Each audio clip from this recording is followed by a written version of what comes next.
Yeah, just like that. All right, so that's the way you want to do it. And then that frees up enough space to get the body on.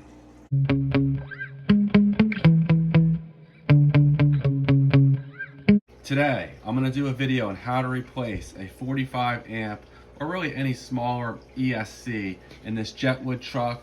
It could be an MJX Hypergo truck or a DRC or Hosum or HBX, whatever. The process would be very similar. In this case, it's a Jetwood JC14EP that I'm replacing the ESC from. But why I'm replacing this is in previous videos, I've had this truck go up to 64 miles an hour. Full throttle. Oh yeah, we're in it. On this stock 45 amp ESC, but it is limiting the truck. A, I can only run up to 3S, and B, it just can't really handle all the power this fairly powerful 2852 size angry snail motor can throw at it.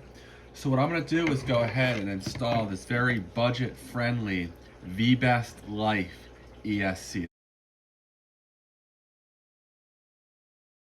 This is a 120 amp ESC, and it's very similar to my Hobbywing 120 amp ESC. Those of you that have watched my channel saw this ESC in my Traxxas Bandit. It went up to 98 miles an hour before the ESC gave up. And again, these ESCs appear very similar. The heat sink's the same size, the case of the ESC is the same. The cooling fan wiring looks to be about the same. Now the wires, the Hobbywing does have bigger wires, 12 gauge versus 14 gauge wires. So these can carry more current and will have less resistance. And looking at the soldering connections, the Hobbywing does appear to have, I guess you'd say more solder, and it's evenly, it just has a nice beveled look to it. Whereas the Vbest Life is not quite as smooth, but everything is covered.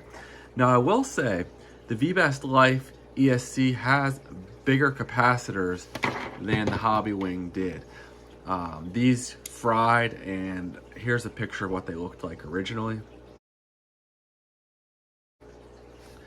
So that's one area where this Vbest Life should be at least as good and possibly better than the Hobbywing ESC. Also, the power switch has a silicone cover on it, which will help keep dirt out of it, whereas the Hobbywing unit does not come with a dust cover. Now, I'm not gonna throw crazy amp loads at this. A, because I don't want to cook it. Only has 14 gauge wires, and that's not my intent. I have more powerful ESCs I run in my 100 mile an hour Traxxas Bandit. This would not be a good fit for that. I don't know how long it would last.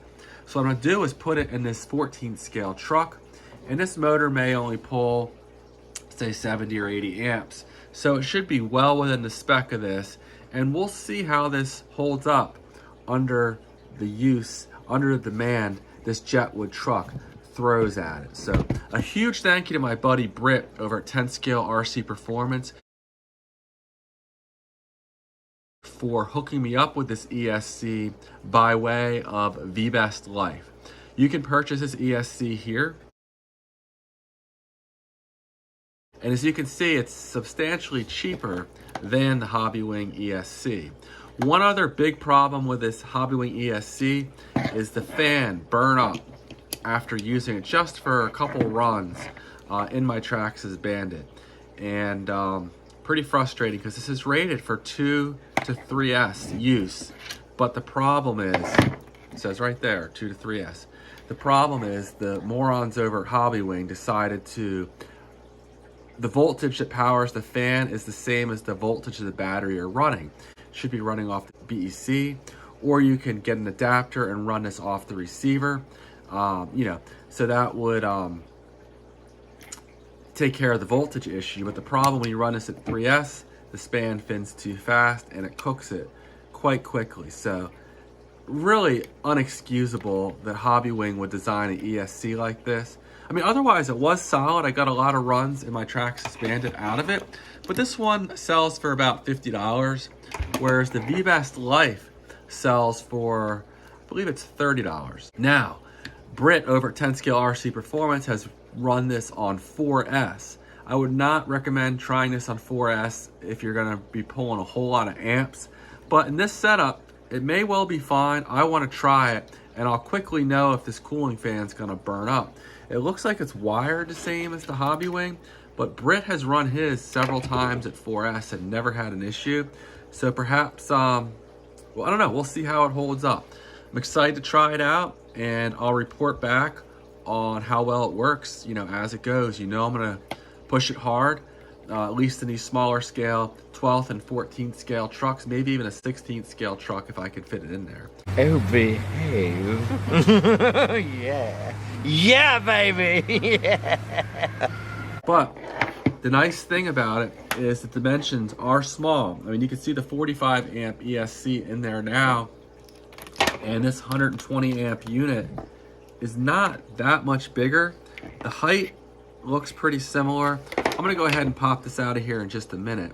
And as far as popping this out, it should be pretty straightforward. I just pulled the 3 connectors out of the holes here. Blue, white, then yellow. Blue, white, yellow was the order. So take note of that in case down the road you do want to reuse this.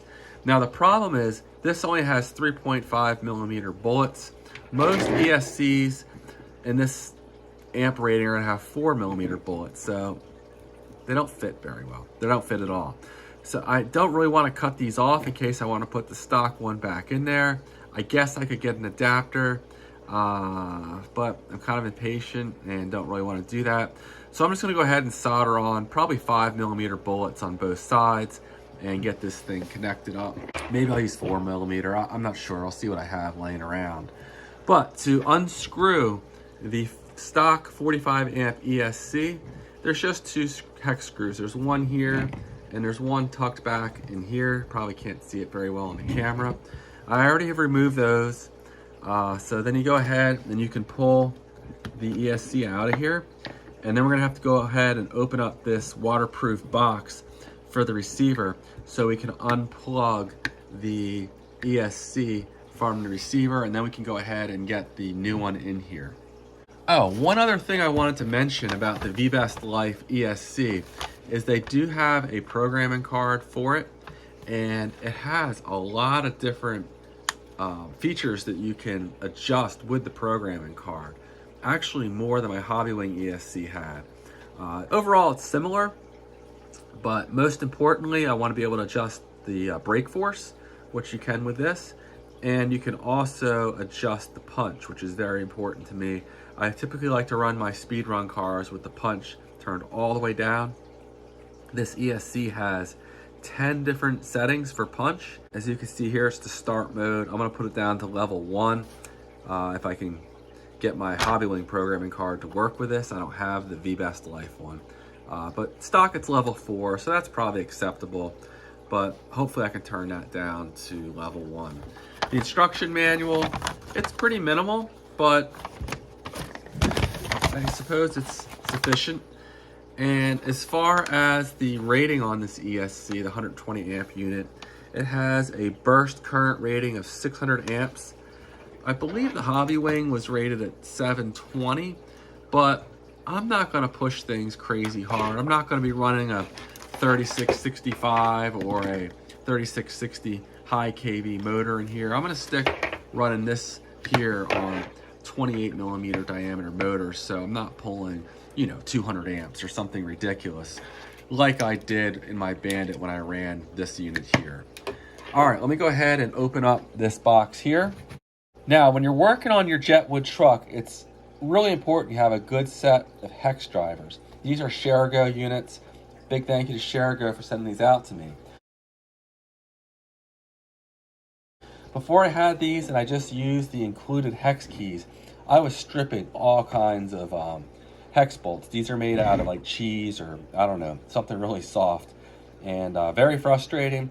But since I've got these Sherago hex drivers, I've had no problem stripping out the hexes. So a set like this, worth its weight in gold. and I'll prevent a lot of frustration, because if you strip some of these screws, especially the ones that are sunk like way down in here, you're gonna be saying a lot of cuss words, no doubt, and be extremely frustrated. So definitely a good idea to invest in a good set of hex drivers. Okay, now I've pulled out these 4 screws, and I can pop open the case. As you can see here, the receiver is mounted on its side, and we're just going to have to go ahead and trace the wires into this box. Maybe I'll just remount this somewhere completely different and get rid of this box. It does kind of get in the way of the battery tray, although I'm going to have to remove this crossbar to do that, so maybe I will just let it sit where it is. But at any rate, I'm going to have to go ahead and snip this zip tie here so I can get access to the wires. And of course I want to be careful that I don't accidentally snip any of the wires when I do that. So once this, all right, so I'm going to pull out this one here, and I'm going to take note where it's located. So the fan does go directly into the receiver, which is great, so you don't have any voltage issues. But that's the fan wire, and it goes in the top slot here. So I'm going to go ahead and pull that out. And then as far as the ESC wire, that should be down here at the bottom in channel, not the bottom, but channel 2, so close to the bottom. Hopefully you can see that on camera. And normally I try to be careful not to pull by the wire, but this is hard to reach in here, so I'm just going to go ahead and pull that out and hope for the best. Apologize if I sound a little nasally. I have a bit of a cold I'm contending with right now. So there we go.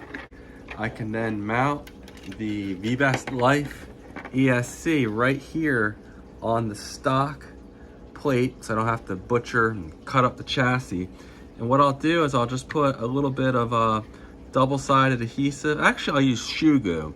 Shoe glue would be the better option here. Just put a little bit on here, and then I'll stick it on there, and it'll fit. It looks like it'll fit like a glove. And then I can go ahead and connect this to channel 2. Now real quick, here's a comparison between the stock 45 amp Jetwood ESC and the Vbest Life 120 amp unit. So again, while the overall footprint is similar, the Vbest Life can handle nearly 3 times as much current in theory.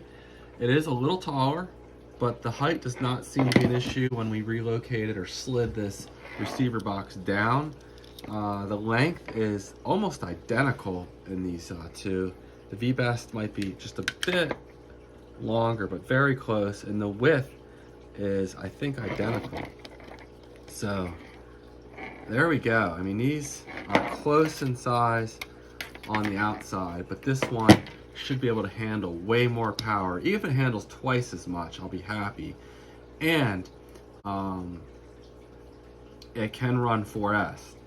And when Britt over at 10 Scale RC Performance used this in his DRC, upgrading from a 35 amp ESC, just from swapping this out, he picked up 4 miles an hour. So it'll be interesting to see on 3S if it's any faster than it ran before. And then on 4S, it should be substantially faster, provided I can keep this truck on the road. So we'll look at that in future videos.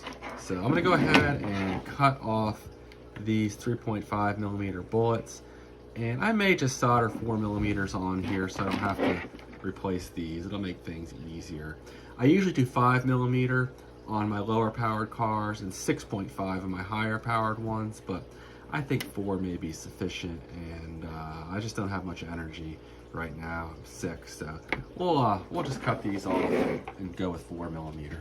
My plan is to solder the new connectors on with the motor still in the truck. I'll put a block of wood down here with the connectors in it, and hopefully I can just kind of sink them into the wires into the new connectors, because I really don't want to have to remove this motor. It's a pain because you have to take the whole back end of the truck apart. So to remove these connectors, what I'm going to try to do is just cut off the glue shrink tube on this one here and peel it off, and then desolder the connector. I don't want to cut this wire, it's already pretty short. So my plan is to simply desolder the connector here. So just put a little cut in there, and then hopefully this will peel right off. Might need another slit coming down here, like that. And there we go. And I was curious how they got this right angle on here, and it's simpler than I thought. All they did was, looks like they put a slit in the side of the bullet there, and then just kind of turn the wire a little bit. So I'll get my soldering gun out and desolder all three of these and solder on the new connectors. That's really kind of janky how that's done. Not what I was expecting. Flip it over this way so you guys can see it better. Okay, it's just literally braided copper wire in this Angry Snail motor, and yeah, they go right in there. Maybe there's actually a hole there in the side. Most of these connectors have holes, I think, to allow solder to flow out. So they go on the side there. Interesting. Haven't taken one of these apart before. Okay, I found some 4mm bullets from a different project. I'll just desolder the wire that's cut off in there, and these fit in there well, so we'll go ahead and use them. I'm going to try to do this on camera, but my selfie stick is hanging on by a thread and it might fall at any given second. But what I'm going to do is just go ahead and put the solder on the end of the bolt connector there and tap it, get some heat in it, and hopefully it'll just fall off here. And if not, I might need a little encouragement from my pliers.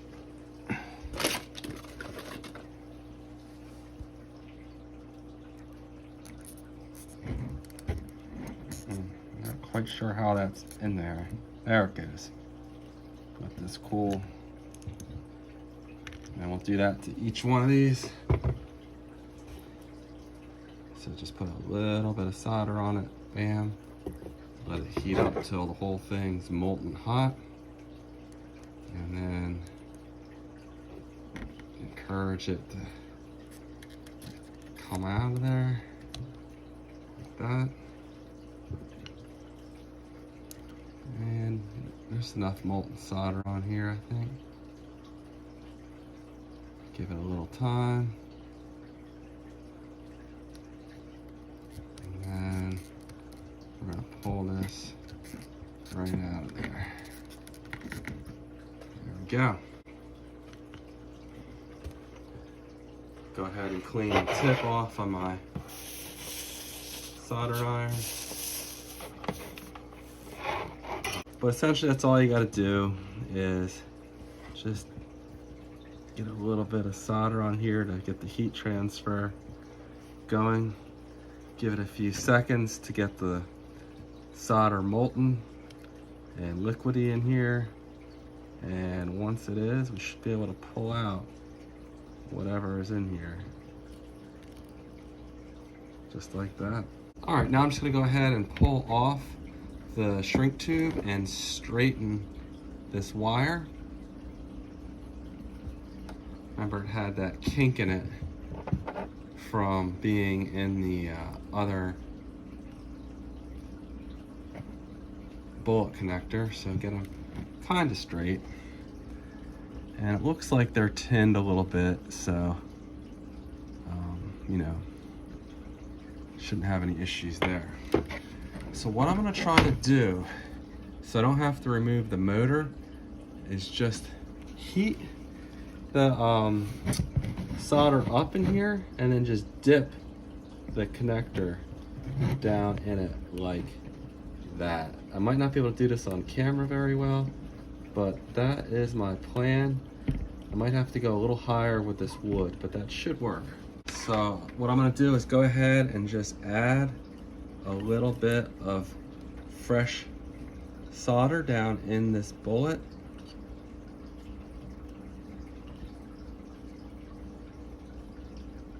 Get it good and hot, and then go ahead and sink that down in there and let it cool, holding it as steady as possible while it cools.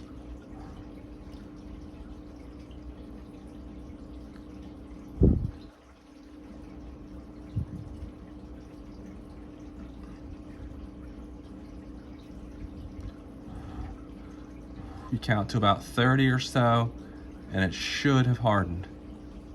That's definitely not as steady as I would have liked to have held it, but I think it'll be all right. Now I cleaned my soldering iron off between these different ones I'm working on here. I'm gonna get that good and molten hot. Making a mess here. And then once it's molten hot, I'm gonna quickly go ahead, and now I have 2 hands, set that in there, and I should be able to hold this really steady now and count to about 30. You can see it hardening right now at less than 10 seconds, but we wanna keep holding it steady to make sure it's in there as good as possible. Now the shrink tube I'm using is bigger than the wire diameter, so I didn't have to put it on ahead of time. So be mindful of that. Sometimes you'll have to put shrink tube on before you put the connector on, but in this case we should be fine. All right, and what I'm gonna do so I don't stress the connector is I'm gonna take my pliers and use that to help me get it out of the wood. And there we go, one left. Okay, there we go. Now I'm gonna go ahead and put some shrink tube on here. Now on a sensorless motor, the colors on here don't really matter. So I'm gonna go ahead and test fit this, and then I'm gonna go ahead and glue the receiver in. I'm gonna take this top one that used to be blue and connect it to the red one. If I get these wrong, I can just swap the outside ones. Here's the middle one. I'll go to the middle one here, which is yellow. And then take this bottom one and go to the outside blue one here. So like this. That fits up nicely. And then we're going to bend these wires up to the top. And then something like that should fit. We have the battery connector will go over here. And then these should lay under the body. So we'll fine tune this later, but something like that should work. And then what I'm gonna do is go ahead and put some shoe glue on here and a little weight and let it sit for about 24 hours and should be good to go.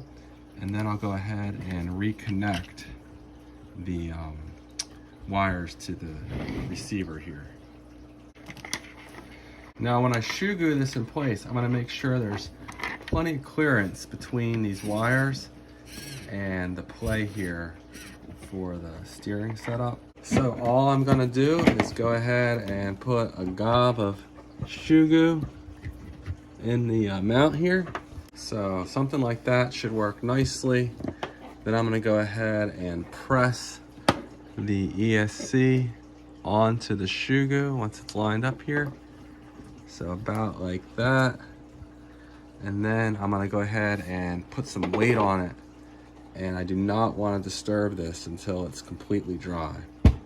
And I want to jam something in here so it doesn't creep forward on me. So maybe I'll take my pliers here and just shove it right in there. And now that should provide the spacing I need for the steering, but I still have clearance everywhere that's needed. So yeah, in about 24 hours this should be good and dry. And then as far as the capacitors, I might just glue them right down in there. I think that'll work well. I was having clearance issues and could not put my body on with this battery box here. I thought I had to remove this crossbar, which is a nightmare. If you haven't done it yet, I wouldn't mess with it. The screws will probably strip, but I just realized there's 3 screws in here. So let me see if we can just go ahead and take this battery, take this receiver box apart instead of having to remove the chassis brace, because this will save folks some huge headaches if they haven't already taken apart that crossbar. It's not fun the first time.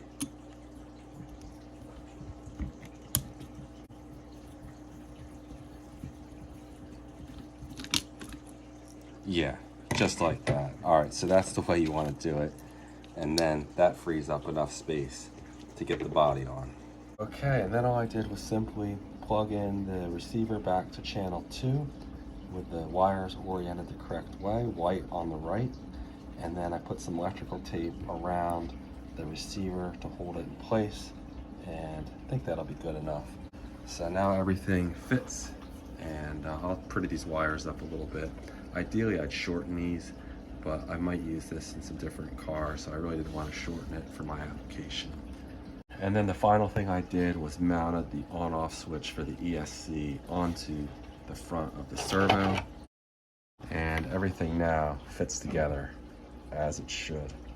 Okay, now it's time to go ahead and test it out. Turn the transmitter on, and to turn this power switch, we're just going to pull it up.